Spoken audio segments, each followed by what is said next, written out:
নমস্কার, বৈশাখীর হেসেলে সবাইকে স্বাগত। কেমন আছো তুমি? আজ দুপুরের মেনুতে আমার ছিল ভাতের সাথে পাঁচমিশালি সবজির একটা তরকারি, রুই মাছের ঝোল, কাঁচা আমের চাটনি আর মধুমালঞ্চ সন্দেশ। আমাদের এখানে ঢাকেশ্বরী মিষ্টির দোকানের এই মিষ্টিটা দারুণ খেতে।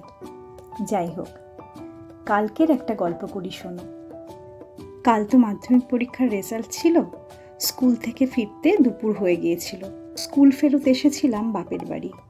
বোন, আমি, মা মিলে গল্প করছিলাম। প্রায় 1 বছর হয়েছে কোনো মুভি দেখতে যাইনি। এই আলোচনা করতে করতে বুক মাই শো খুললাম। দেখি বিদ্যাসাগর মঞ্চে 2টো শো চলছে, একটা 4:45 আর একটা 7:30। হাতে আছে 40 মিনিট। মা বলল, তোরা যা। ব্যাস, রেডি হয়ে স্কুটি নিয়ে 2 বোনের দৌড়। সময় মতোই পৌঁছেছিলাম।